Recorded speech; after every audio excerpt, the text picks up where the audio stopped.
Hi there, my name's Luke Grunberg, and I get to be the proud principal of Key Peninsula Middle School.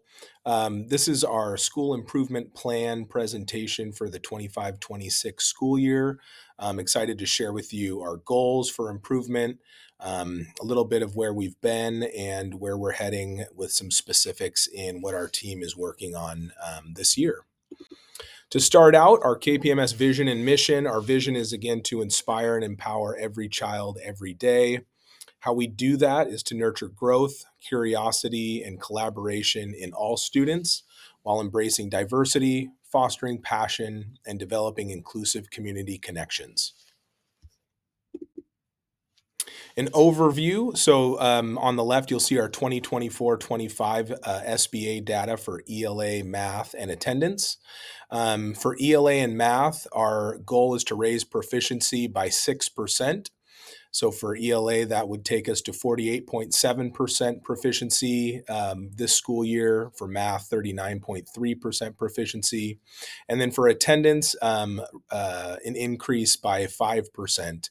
And that's students that are attending 90% or more of the school days. We have multi-tiered systems of support, we'll call MTSS, that is a system that drives our work. We provide tier one, proactive, evidence-based instruction and strategies for all of our students. And then as we progress monitor using our data, identify students that need extra layers of support. So at the tier two level, we provide those extra layers of academic, behavioral, or social emotional learning support for some of the students that are in need of it with skill gaps. And again, that's a database decision by our teachers and our student support team. At the tier three level, we still have some students that, again, need more intensive intervention and supports, and they get at the tier three level those supports and interventions from our special education team. Some of the activities that drive our work this year in ELA, fidelity use of our Amplify curriculum. We've built in weekly routines, really honing in and focusing on vocabulary, and then the supporting of writing claims with clear evidence and reasoning. These were two kind of high leverage focuses that came out of our target data that we looked at in August. Areas that there were pretty big skill gaps in our students. And so this was kind of the focus area that we wanted to attend to this year. We're also, again, across contents, focusing on vocabulary, root words, prefixes, suffixes within the context of informational text. And again, that would be a skill that we identified as definitely a growth area for many of our students. Also in Cougar Academy, that's our intervention time at the beginning of Mondays, Tuesdays, Thursdays, and Fridays. All of our students complete 1 to 2 reading modules each week using IXL, which is a program that takes our iReady data and integrates it into a customized study plan for students. Also, our math and ELA teachers can assign different modules for kids to work on depending on formative assessment data that they see in class. And again, assign those to kids to be worked on in Cougar Academy. Or we've also been communicating to our families. They have access to the program outside of school.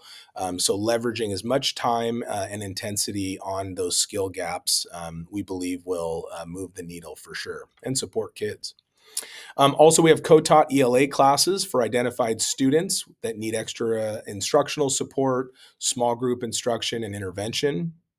And then we're also emphasizing with students that self-reflection piece, how they're learning to develop goals around iReady, like typical growth, stretch growth, and really helping students kind of inform their own level of engagement and understanding that they are the driver in reaching their full capacity.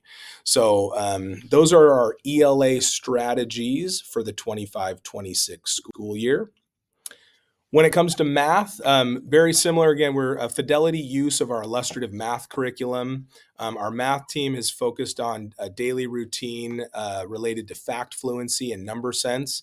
And back to what I said in ELA, these are tied to the SBA target data reports that we looked at in terms of skill deficits that we believe by filling, students will have better ability to access grade level curriculum and improve and grow in their academic achievement.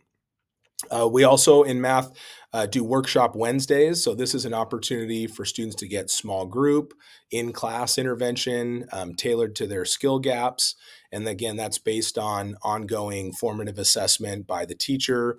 As lessons are being taught and formative assessments happening, teachers are able to then make in-time decisions on what skill gaps or deficits are there, and then kind of use that Wednesday time to meet individual kind of groups of students where they're at.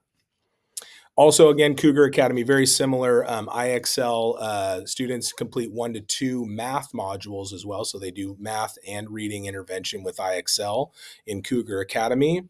And like I said, something that we've seen a level of engagement increase with students. They seem to like the program. And it's very tailored instruction to the specific skill gaps that students are showing on the iReady assessment. Also, again, co-taught math classes for identified students, and very similar to the last slide as well, emphasizing student reflection on their learning experience to develop goals and help them identify ways to succeed. All right, and for attendance, we've been proactively recognizing and celebrating student attendance and engagement. Attendance percentage recognized, we do that in the daily announcements and have it blasted all over the school monitors as well to kind of create a little bit of a competitive vibe. Also, our quarterly grade level competition. So as we're sharing that information out proactively, like we just wrapped up quarter 1, our 7th graders won the quarter 1 attendance grade level competition. Congratulations, 7th grade. But we've again tried to make it fun and engaging for students to understand and recognize the importance of attending and kind of maybe even some peer pressure with some of their peers. We also do quarterly awards and recognition assemblies, recognizing student achievement and attendance. And then our PBIS rewards, that's positive behavior intervention systems. That's a program that we use not just for attendance, but to recognize students for meeting expectations, going above and beyond, attending, engaging in their studies and here at school. And so students earn points. They have a profile in their portal. They can purchase things in our Cougar Pride store. And so that's another way that we incentivize, again, engaging positively here at school. Also, our student support team meets bi-weekly to monitor attendance data, identify barriers, and implement tiered interventions to support increased attendance and engagement. That's work, again, kind of at that tier 2 level where we look at progress monitoring data that says, hey, we've got some students that need extra layers of intervention or support, or potentially even just barriers to be removed. So we work with families and our staff, Comprehensive Life Resources, our community and schools partners to drive a lot of that intervention. We also provide that social, emotional, and mental health support. That's what I was just speaking to. Comprehensive Life Resources, do counseling here at school with students. And then again, we're constantly working with families. We've got what's called Inside the Den. We put that out weekly. To keep communicating that attendance matters, missing even just a small number of days, that adds up. So proactively communicating, problem solving with our families, and making sure that they understand that we're a team. We want students here. And again, we're here to support any barrier removal that may be necessary. So that kind of wraps it up. Thank you for listening, engaging. We are excited to again go on the journey of academic year 25-26. Go Cougs.